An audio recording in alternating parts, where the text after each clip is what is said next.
Hi, everybody, and welcome. My name is Emily Churchill, and I am the Director of Religion News Association, and I'm so glad you could join us today. Before we get started, just a quick little bit of housekeeping. This is an educational event today, not a promotional one, and also this is being recorded and will be shared on our YouTube and our member hub in the next few days. So we are so excited to have two publishing professionals from Zondervan here today to share their insights and their experience from the industry. Today's session is all about helping journalists understand what it takes to get a book published, from shaping your ideas to building your platform. So let me introduce our speakers. First, we have Kyle Rohane, Senior Acquisitions Editor at Zondervan Reflective. Kyle has worked as an editor in Christian publishing for more than a decade, and his writing has appeared in the Washington Post, the Huffington Post, Christianity Today, Outreach Magazine, and Leadership Journal. Before joining Zondervan, he served as managing editor of CT Pastors and Building Church Leaders. He lives in Grand Rapids with his wife Liz and their 4 kids. And next, we are joined by Alexis Weese, Senior Marketing Manager at Zondervan Reflective.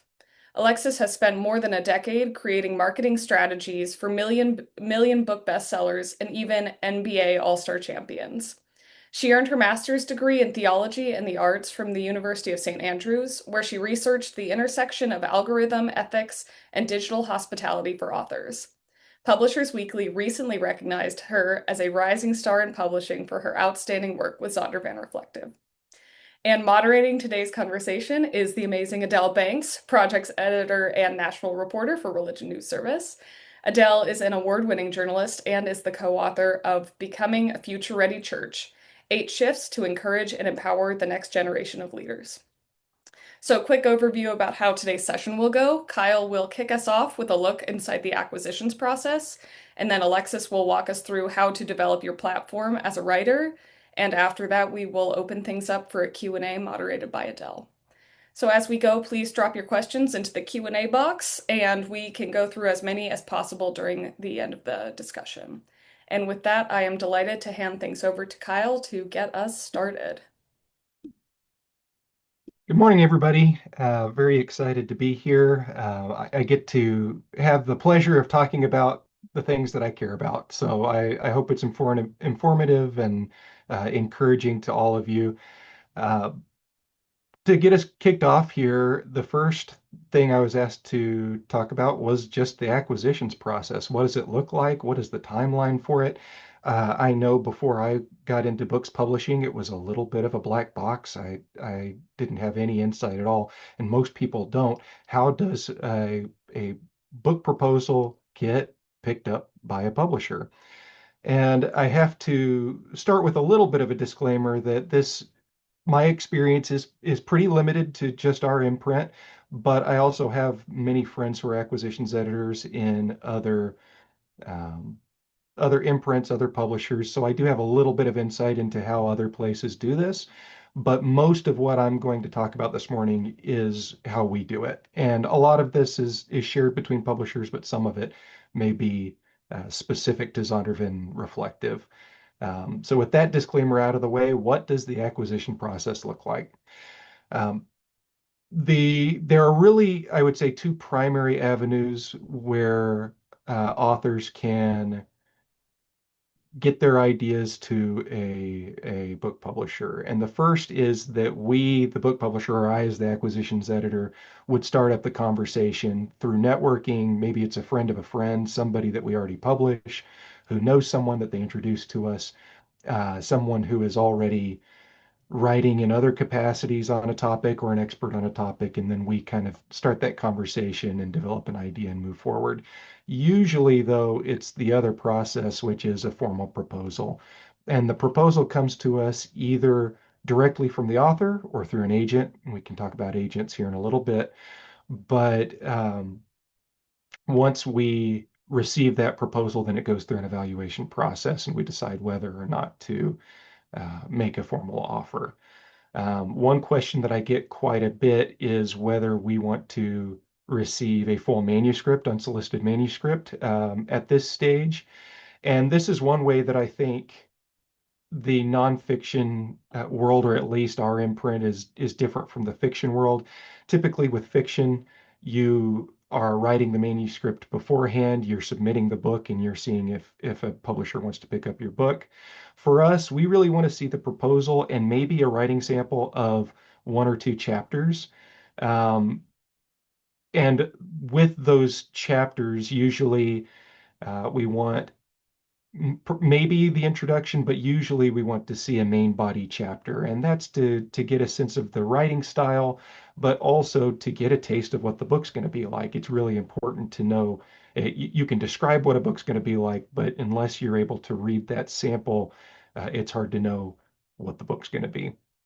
But the reason that we typically don't want, we encourage authors not to write the full manuscript before talking to a publisher is a lot of that upfront conversation, things can change.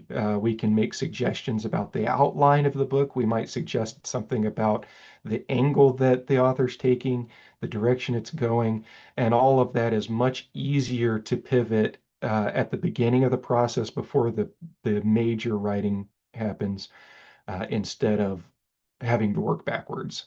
That is much more difficult and usually can be frustrating. So for everybody's sake, the author's happiness, uh, one or two chapters submitted with the proposal is typically what we're looking for. So as I'm looking at a project, and deciding whether it has merit. The timeline of events, when I receive the proposal, I look at it myself, and usually I'm filtering it. Does this fit our imprint? Is it a fiction book? If so, we're going to say no pretty quickly. Uh, but if I think that there might be something there, usually I'll have a conversation with one or two other of our team members, our publisher for one, but then maybe a marketer. And if I think that there's a level of potential there, then we'll bring it to what we call our proposal review board. That is attended by all of our acquisitions editors, our marketers, and our publishers. And we have a conversation and we say, is this something that we like? How does it fit with our other projects? Is there anything that could be improved at this stage to fit us better? And I take all of that feedback and I bring it back to the author. Usually, um, this is the main make or break stage for our team. If it gets the red light, that's probably where we're going to end the conversation. Yellow light, maybe there's some things to change and we'll bring it back to the team with those changes. But if it gets a green light, I would say 80 to 90% of the time for our team, uh, we will move forward to an offer. But before we can do that, we have a pub board. This is something that is shared with pretty much every publisher. Every publisher has a pub board that will evaluate proposals. And this is where I will take the proposal that I've received, look at comparison titles, look at titles we've published in the past, and make decisions on format, trim size, hardcover, softcover, price, and then some potential sales units. So where do we think the actual numbers would be for the book? Based on that, at the pub board, the team provides feedback, and then it gets the official green light or not, and we will move forward to an offer. So all of that, the timeline at the fastest our team goes through this process is usually 2 or 3 weeks. Some places can do it a little bit quicker than that if they really, really are excited about a project and it's a slam dunk. Often it will take longer because there's back and forth. Maybe we need some more information or have requested a change to the proposal, something like that. But the quickest would be 2 or 3 weeks.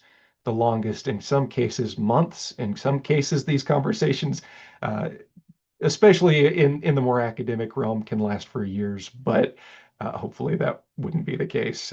My goal is often to make sure that we get a clear answer to an author, even if that answer is no, as quickly as possible, so we don't waste anybody's time.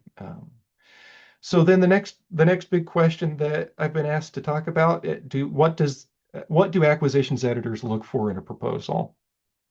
Um, This is a big question, and every acquisitions editor is going to answer it a little bit differently, but there are definitely commonalities. For me, the first kind of filter that I put it through is fit. Is it something that is the type of book we publish? It's clear pretty early on if an author has looked at the other titles that we've published, knows who we are as an imprint. If they're submitting something like a children's book to us, that's an easy, not a good fit for us. We just don't do that. But also some things that are closer. For example, we very rarely does our team do a memoir. We receive a lot of memoirs because we do Christian nonfiction. So that's natural. But for us, it's typically a pretty easy place where we draw a line and say, hey, it's just not something we do a great job with. So it's not for us. We also think about what our current pipeline looks like. We can only accept so many or make offers on so many books in a year. So, do we have a book already in the pipeline that maybe overlaps thematically? Um, or does this, bring something to the table that we're looking for? So, that past those kind of easy yeses and nos, content wise, I I want to see a proposal that looks like the author's passion. Is it something that they've thought about in some cases for years? Is it something that they've spoken about or written about and have really, the subject matter expertise? Is it something that, do I get the impression that the author is going to be able to not only spend the time writing, but also then talking about it for in some cases a year after the book publishes. That it takes a lot of passion and a lot of commitment to think about the same topic and say the same things in the same ways for a long time. So we want to know that the book is coming from a place of passion with an author. As opposed to a lot of times, potential authors will ask, well, what kind of books are you looking for? What kind of topics are you looking for? And for me, the way I answer that is usually um, to turn it back around and say, what are you passionate about? Because what we're less excited about is an author who just wants to do the next book. We want to make sure that the book is the book that the author wants to commit to. Um, and then, I feel like my background in article publishing really helped with this aspect. But is it a project that it's not just a book about a topic? This is a book, I want to write a book about AI. I want to write a book about um, the state of unity in um, the United States, disunity in the United States. That's a starting point. But what we're looking for is an angle on a topic, just like often with article writing. What does the author have to say? What's the thesis? Are not just is it a book about AI, but what is their position on AI, and are they saying something new? Are they contributing to the larger dialogue? Does it fit with where the current state of the conversation is in our culture? Um, so all of that we're thinking about. And then the thing that I have to talk about, the dreaded P word that everybody hates, including people in the publishing industry, I think, platform. What do we think about platform? Well, I think the reputation that platform gets is a little different from how we talk about it internally. We do talk about platform, we use that word quite a bit, but it's more a shorthand for a much bigger range of topics than I think most people expect. Because when most people ask, are we interested in platform, they're thinking, okay, social media followers. Are we just looking at Instagram numbers or Facebook followers or whatever? Internally, when we talk about platform, we are what I'm thinking about is, does the potential author have people interested in what they have to say? How can we evaluate whether people care about the topic, about the author's um, insight, their expertise? And and one way of seeing that is through social media, but it's a larger a constellation than that. So the social media numbers, not just do they have people following them, but what does the interaction look like? Are they hosting a conversation? Are there people curious about it, asking questions? Is there dialogue? Is the author speaking about it? Are they booking speaking opportunities to talk about the topic? Are they connected with organizations that would go up to bat for them? We look at things like potential endorsers. So do they have people who are uh, not just names that they could put on a page that, well, I'd love to ask so and so to endorse the book, but are they people that they know or have some kind of relationship with? And are those people going to actively help uh, bring the book to their existing audiences? Um, Lex will talk about this more during her portion, but so much of whether or not a book is successful these days is whether or not uh, there are existing pipelines from the author to interested readers. We can provide some of that, but a lot of the work that we do is expanding or building from the existing pipeline, the existing network. Um, so if there isn't much of that, it's really, really difficult for us to build from it. And that's a hard thing, but what I talk with authors about a lot is um, when you write a book, I don't think anybody writes a book hoping that only five people are going to read it, and two of them are their parents. You write a book because you want people to read it, and there are some things that we can do as a publisher to help with that, but I think there are also things that um, are insurmountable challenges. And so that's a lot of what I'm looking for. There are other things, um, but those are some of the big ones. And maybe if there are further questions there, we could talk about it during the Q&A. The last thing I really wanted to touch on quickly is the big agent question. Do I need an agent? I have to be a little careful about this question because I sit on the opposite side of the negotiating table with agents. Um, my answers to this question should be a little suspect, but what I will say is, um, do I think every author needs an agent? No, we work with a lot of authors who don't have agents.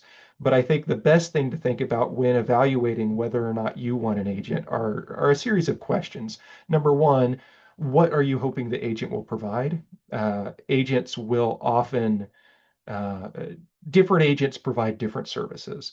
Pretty much all of them are going to do the bare minimum of connecting you with publishers. So they're going to be the ones sending it to acquisitions editors like myself. They can help decide which are the best imprints, which are the best publishers to fit the book. Um, if you don't have those existing connections, that can help a lot.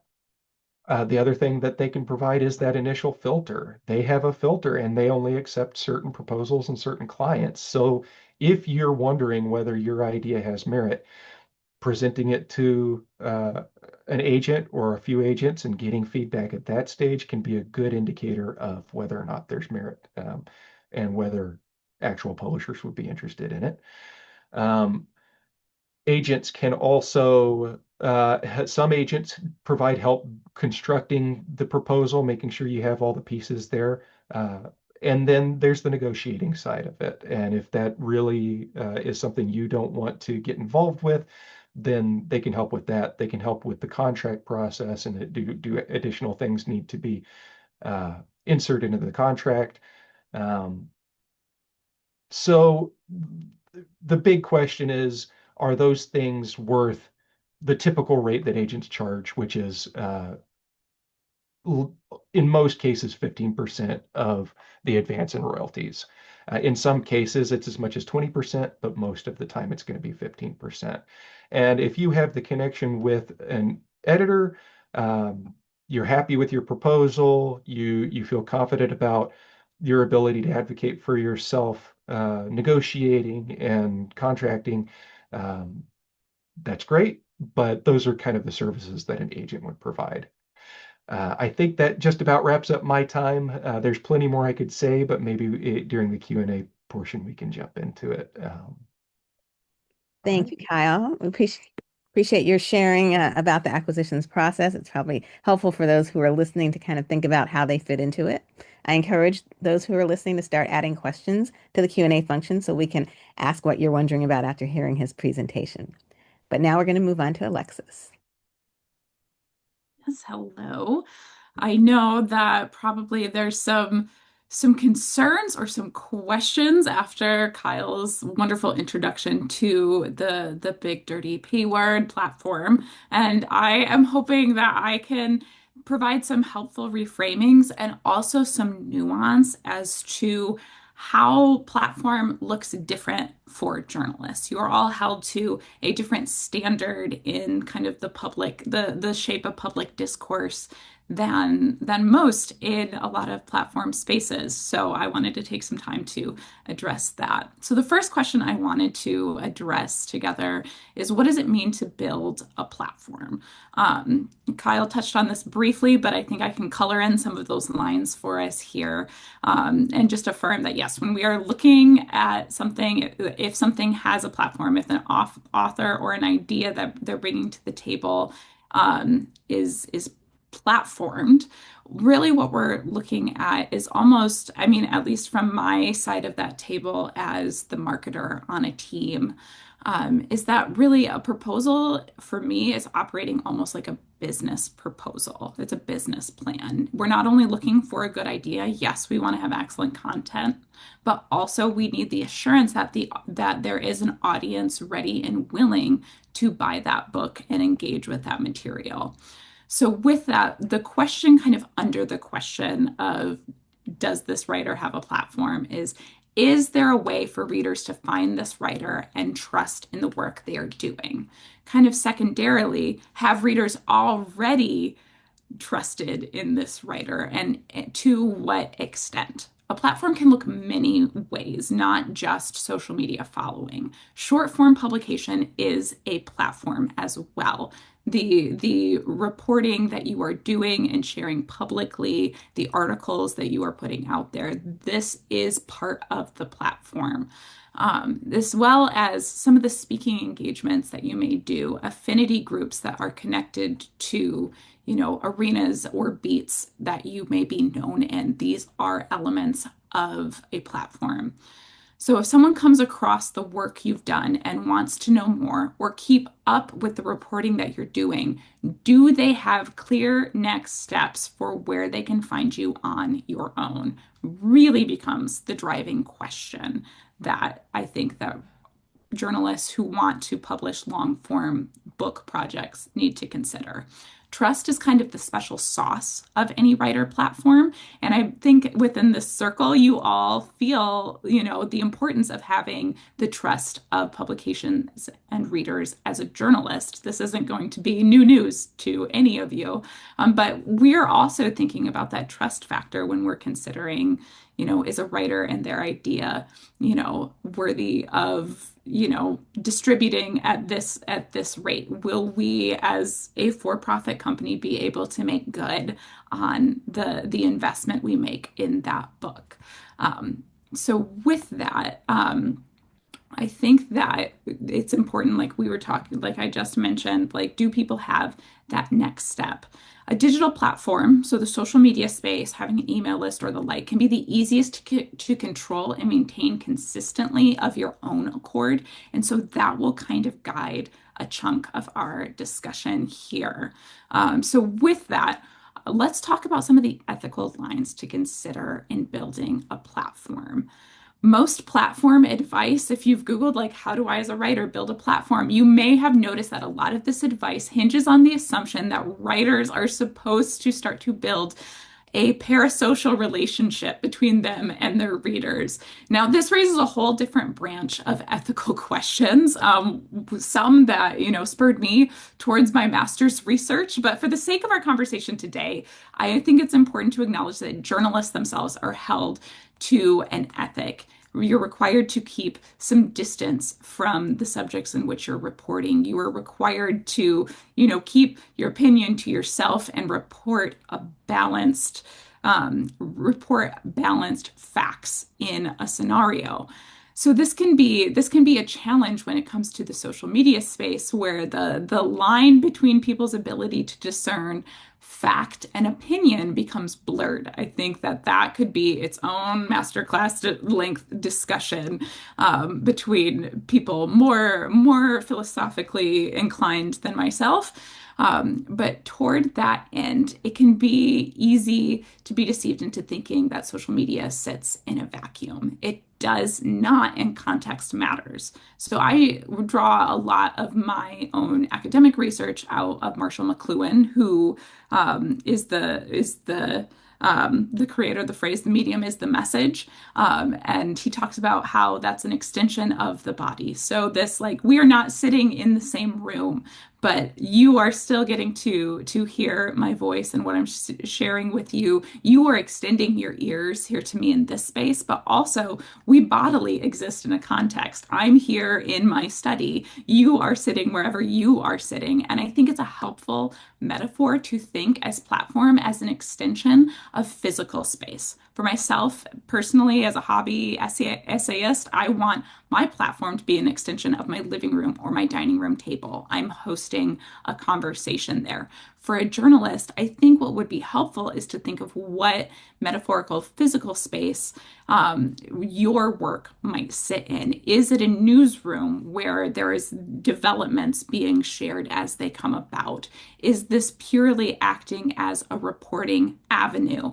Something, just I think that this is a helpful guidepost as you might think through the questions of platform. Some other guiding principles I think are helpful is if the post you're sharing, either, be it a link to your article or, a correction or a what have you, sharing another piece of journalism that's not your own, is the post, if the post were a headline or directly added to your reporting for a publication, would you still feel comfortable with that being in print? I think that becomes a really helpful kind of guardrail.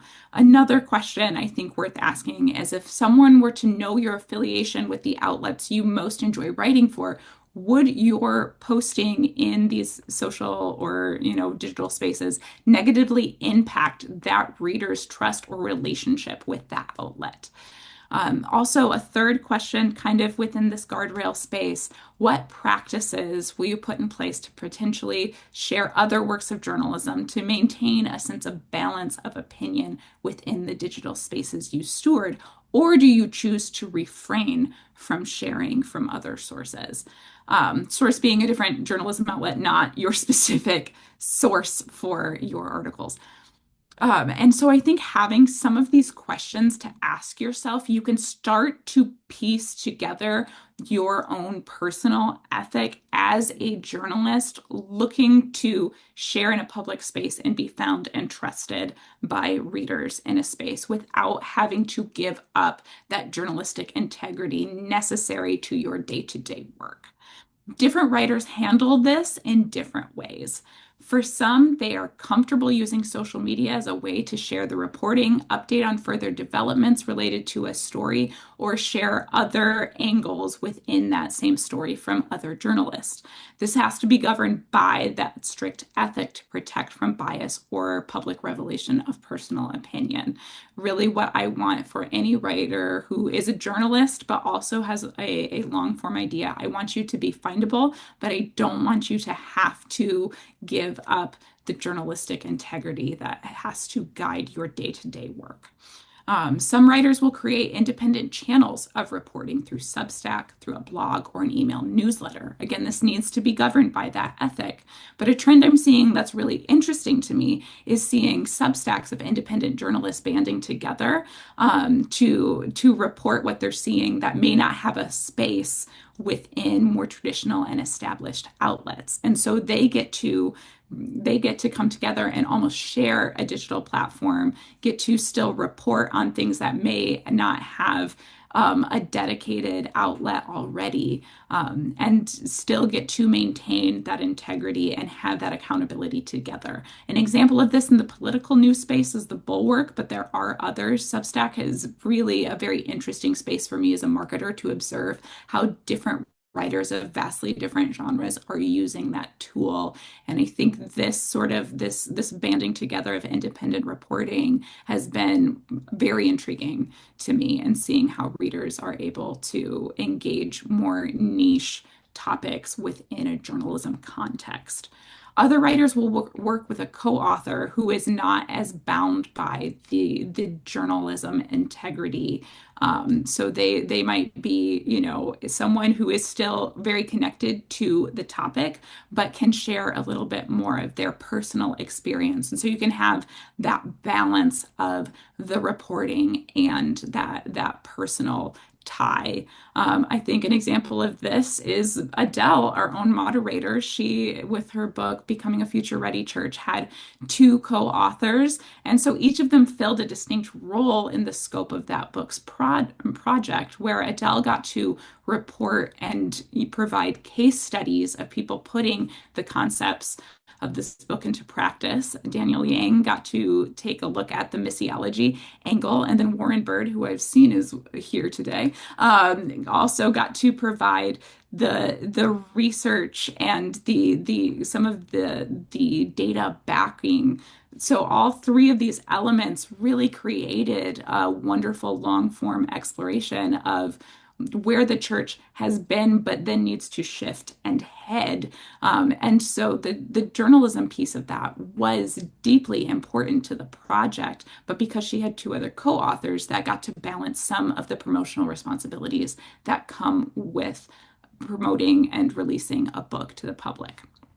The last question in our last couple minutes of this portion, I just wanted to address navigating some of the tensions between independent reporting and outlet affiliated reporting, with the caveat that I am a marketer, not a journalist. This is not my home. This is not my home base. So some of you may have other thoughts, opinions, or questions, which I welcome in the Q&A. But with independent reporting, obviously, you have a longer leash, and that will ultimately, some of this will ultimately come down to the standards set by the outlet one is reporting with. We're probably painfully aware of how vital clicks in the short form journalism space have become. So many outlets desire for pieces to be shared online, but they may have standards in which they want that to happen. So learn what those standards are. This may mean they want their own social channels to be the primary place where reporting is linked. And from there, you may be able to share that post to your own channels, instead of creating your own post linking to that or the like. But just learning some of the particularities of that outlet standards are rather important, and you may need to veer from what your personal standard would be for when you're reporting outside of that outlet. There may be developments after your report is live that may be worth highlighting, but work through the lens of the personal ethic, kind of guided by the questions that we talked about earlier, and the expectation standards of the outlet that you may have reported that story for. Perhaps they want to run updates in the digital edition instead. So, again, defaulting to the outlet when that's the source that the article is being fed through, as opposed to, your own standard being the default. Kind of weigh those, and go with the outlet. You want to write for them again, hopefully. So protecting your relationship there is important. I'll just really touch on some really quick things. So in terms of starting, before we get into Q&A, where to start with the platform? Start somewhere. Start an email list. You can own those emails. This could be as simple as a quarterly update with key articles you've reported or key updates that readers might be interested in.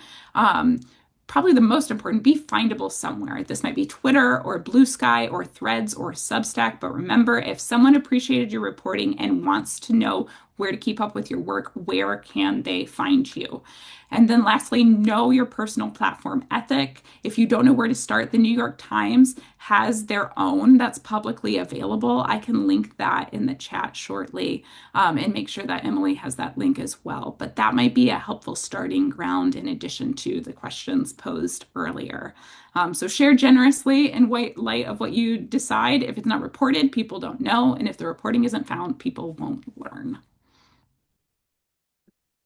Thank you so much, Alexis. We appreciate those tips and hopefully those guardrails, as you said, and principles are something that can help all of us who are listening who are professional writers. So I want to encourage you to please continue to add questions to the Q&A function so we can ask what you're wondering about, given what you've heard from both of our speakers. So as you're adding those, I'll just share a little bit more about my experience, which I appreciate Alexis describing. And that I did work with Zondervan Reflective. And long ago, a reporter colleague had encouraged me to write a book. And at the time, we were on a bus during an RNA conference field trip. You know, you can have great conversations as you go to whatever activity RNA has sponsored for that particular occasion. And I was interested and appreciated the encouragement, but I wasn't inclined to do it because I've got a full-time job, and you all know that are journalists, it's often more than a full-time job. But about 3 years ago, almost exactly 3 years ago, church researcher Warren Bird and I were both at the same conference of scholars. He was there to speak, I was there to cover it. And I thought that I would just chat with him, just as a journalist does with sources. And we decided to meet for lunch. And I said, you know, I have a few questions for you. But he said, I have a big question for you. And that was to ask me to work with him and Daniel Yang, who is a futurist and missiologist. And Daniel also works at World Relief. They were interested in writing a book about how churches can become ready for the future, how they can be more innovative, and that kind of thing. So, in fact, a couple of weeks ago, Warren and I were at that same meeting again, and the one of the organizations that held it, the Religious Research Association, gave the three co-authors, the three of us, its Outstanding Applied Research Award. So I guess there are benefits to all of this work that we put in. And we were glad because that goal was to have what we wrote be able to be applied and people to be able to actually use it. So, so I say all that to say that if you are concerned about jumping into publishing and maybe, you know, just don't know if you want to do it on your own, you should consider doing it with other people. My primary role, as Alexis mentioned, was writing the stories about the different churches that exemplified the kinds of shifts we wrote about in the book, such as moving from physical only to healthy hybrid and from attendance to attachment. And there was a lot of planning involved. And my co-authors and I met at 7 a.m. every other Wednesday during our planning and writing and editing process because we all had other jobs to do outside of the book. And I did a lot of my interviewing and writing either early in the day or late at night or on the weekends. And my co-authors and I, we still meet occasionally as we consider and participate in events where we can highlight the book. In fact, there's one coming up for us next week. So sometimes the process has long legs and it isn't over as quickly as you might think, but it's not necessarily in a way that's onerous. So Kyle was very helpful in at the editing process. There was a lot of give and take, and that was great. So there were times that changes were made that were encouraged, and then there were times when the co-authors were listened to and would said, you know, we really want to do it this particular way. And likewise, Alexis was very careful about my role, respecting my role as a journalist as we considered what should or should not be doing, I should be doing related to promoting the book. So now it's time to find out what questions you have of our panelists. And I have to move my computer file to another part so I can tell you what it is. Just a second, please. Okay. So one question we have is first for Kyle. Zondervan specializes in nonfiction, but it does have a young adult component. Can you speak to that category and who does acquisitions for that? That's a great question. So I'll try not to get too in the weeds here, but Zondervan Reflective is one imprint in the larger ecosystem of what's called HarperCollins Christian Resource or HarperCollins Christian Publishing. And so in years before, HarperCollins acquired Zondervan and all of its imprints, and then a number of years later acquired Thomas Nelson and all of its imprints. Uh, but within that, all of the various imprints that used to be within those two publishers are now uh, just seen as imprints at HCCP. And within that, there are, numerous different groups. There's fiction imprints, there's children's imprints. I can't speak too much to the young adults specifically. I would have to look into that. Um, my advice usually would be look at books uh, that you would want your book to sit alongside and check out who the publisher was for those books. And then the second thing you can do is if you don't have a direct connection to an acquisitions editor, don't know where to start, this is maybe a sneaky way of doing it, but often if you go to the acknowledgments section of a book, the authors, I would say more often than not, will list their editor, the acquisitions editor that they worked with in the acknowledgments. So that would be one way to find the name of the right person. I wish I could give you a specific name for young adult acquisitions for ACCP. I don't have that off the top of my head, though. Thank you. There's someone who says, Alexis, I love the idea of thinking of what space the work would sit in. Can you give an example of that with a recent book? Yeah. One that comes top of mind just because it released a couple weeks ago. Kyle was the editor. I was not the marketer, but a photojournalist wrote a book, words instead of pictures, called For the Love of Women. And with this, she was interviewing this book focuses on the pervasiveness of misogyny, not just in religious spaces, but across different sectors of society. And she interviewed many subjects.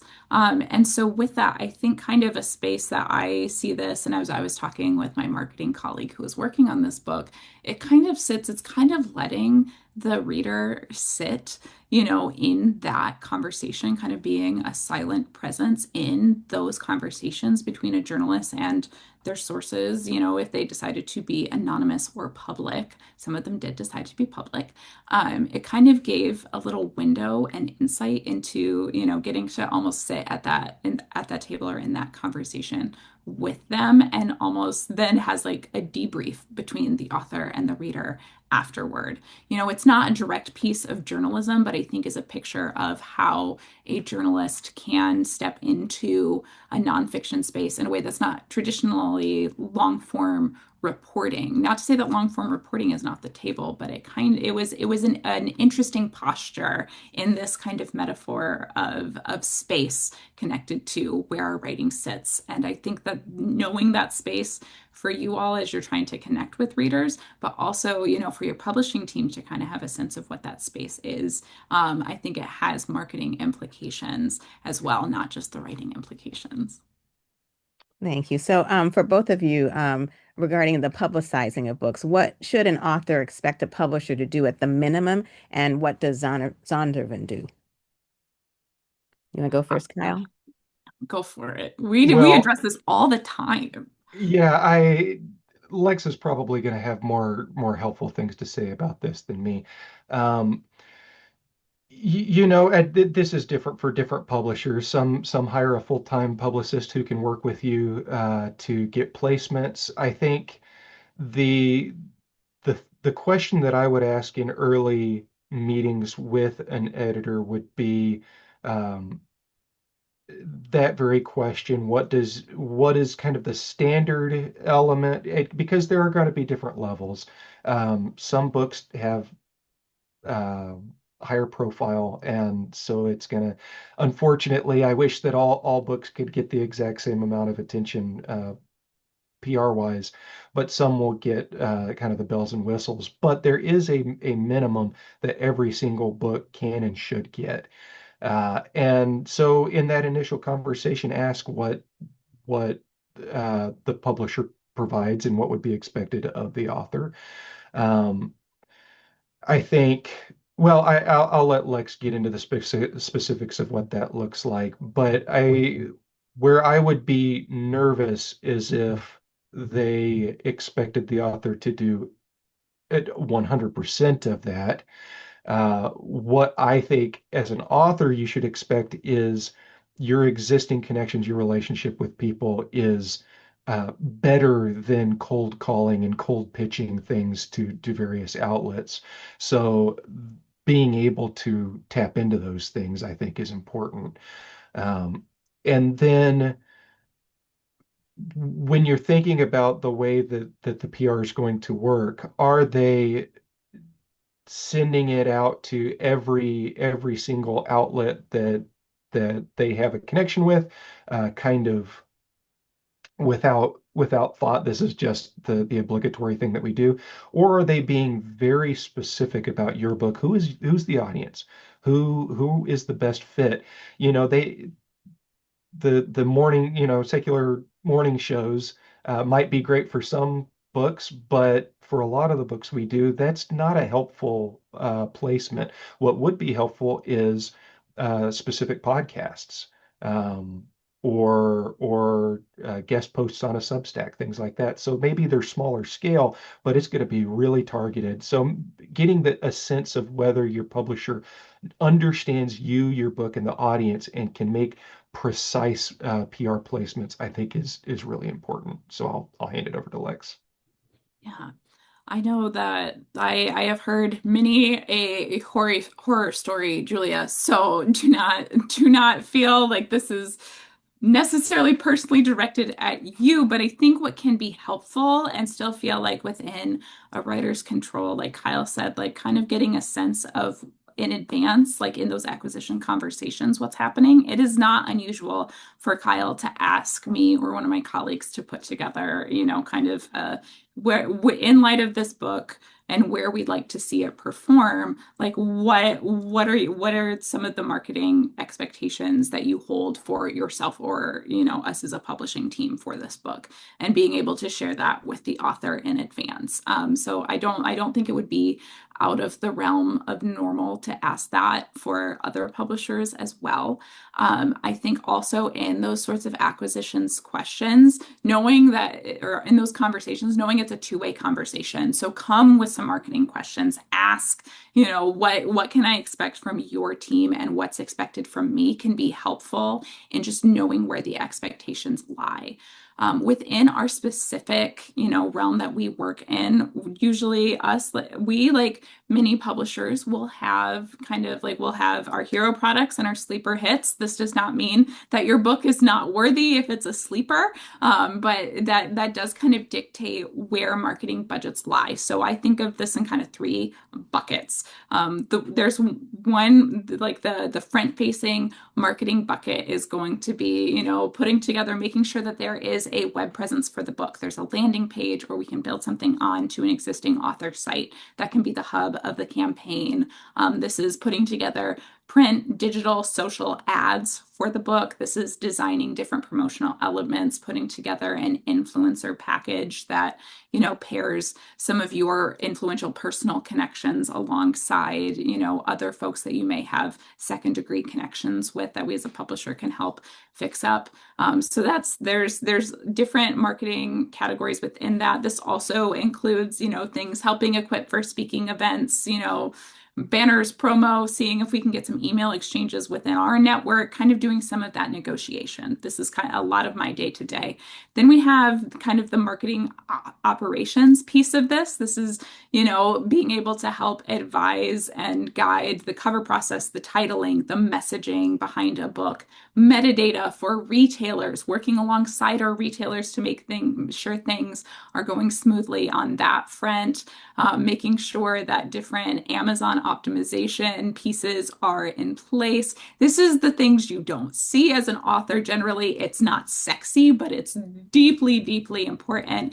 And then the third category, I would say, is publicity. And so the difference kind of between the two categories I just talked about, and this is that marketing you pay for for and publicity you pray for. I get a budget. My publicist colleague does not, but is a wonderful prayer warrior. But they have relationships with different outlets. And like Kyle was saying, we prefer to have custom pitches where we may have a handful of outlets that we've selected with the author of like, if we were able to get this on this podcast, this radio show, this, if we were able to get an op-ed or an excerpt in X publication, this would be a home run for the target audience of this book. And so how do we set up custom pitches for that? And then there's a more general mailing and publicity materials that get sent to a more broad list. And that becomes an ever-evolving process as different opportunities become available, as other angles are brainstormed among the team of author, marketer, editor, publicist. They becomes a kind of a team sport in that. So that's kind of the general basis of what, me and my team are bringing to the table.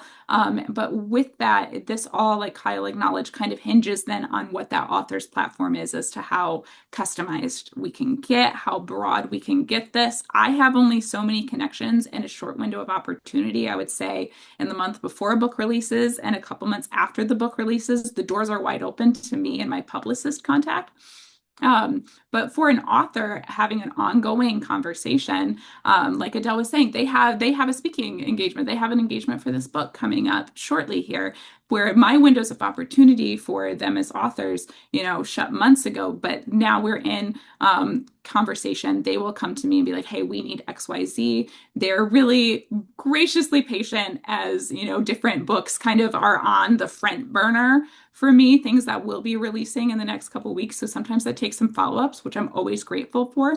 But knowing that you as an author can advocate for yourself and having a conversation as, that 2, 3, 4 month window of the initial releases winding down with your marketer, having a conversation with them. I like to be able to prompt this. But if they're not, you being the one to prompt this of like, what can we expect now that like your windows of opportunity are closing? What support can I come to you for? And having some transparent conversation on that is also warranted. That was a long monologue, but I feel really passionate about this. Yes, the publisher should be doing something, and yes, there are ways that you can advocate for yourself. Thank you. Thank you. Someone else writes, I'm interested in writing a book one day, but don't know if some of the areas I'm developing an expertise in warrant a full book. What's your advice to those in the stage to explore whether a subject could materialize into a full book? This is a great question. I am so glad that you asked this question because a lot of the pitches that I get, especially from people who are used to article publishing, I wrote a cover story for such and such magazine. It did great, or I wrote an online article. It went viral. Now I want to write the book version.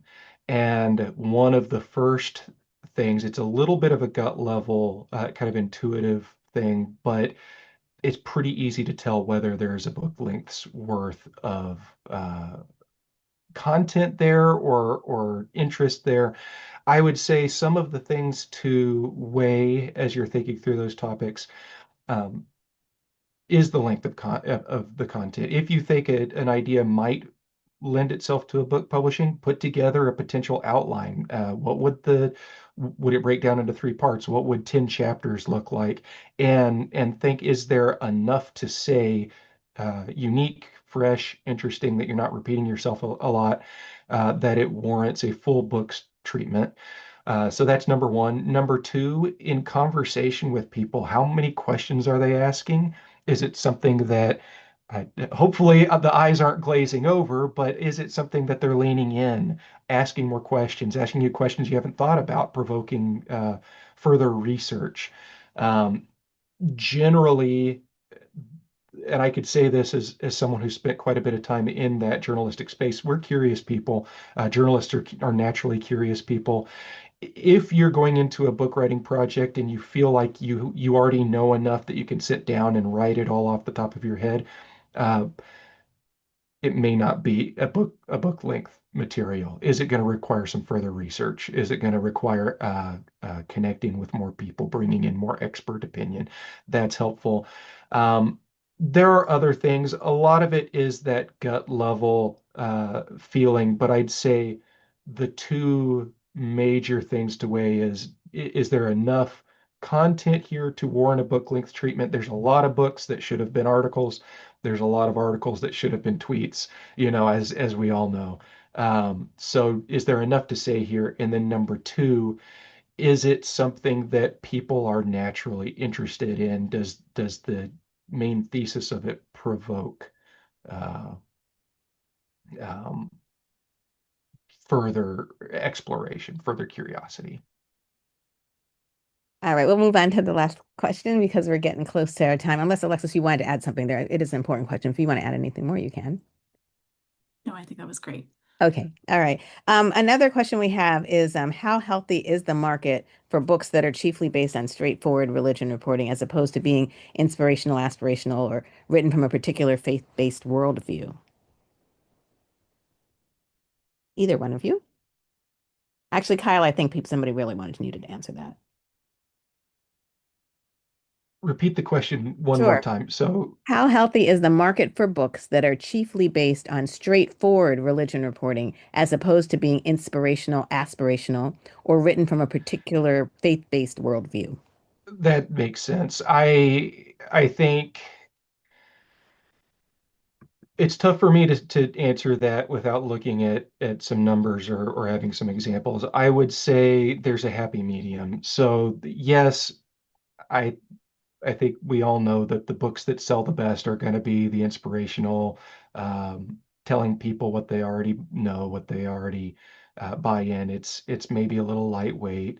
On the other hand, I do think that some specificity is important. Generalized, there is a market for generalized religion reporting, I think. If you're saying something fresh and unique and have good data to back it up, and you're saying, I think an unintuitive element to the pitch is important, something that goes against the expectation, but there has to be a clear audience for it. And one of the things that we think about is uh, where are we going to where are we going to position the book so that people will buy it? So a lot of books that we get, uh, so for example, apologetics books, there are people wanting to write for uh, Christians wanting to write for non-Christians. That's a really hard book to publish because there aren't organizations or outlets that are looking for a book from a Christian apologist that can connect to a lot of non-Christians. Usually it's better if the book is written to other people who are wanting to engage non-Christians or something like that. That's a really short answer for, I think, a deep and important question, but that's some of the stuff off the top of my head, and I'd have to think a little bit more deeply on that. Can we just ask a real quick thank you, Kyle, about where does one start when seeking agent? Is there like a reliable list of agents who work with authors who have previously not had representation? I would say I don't know if there's a list. Google is kind of obvious, but talk to any authors that you know. A lot of this is good word of mouth.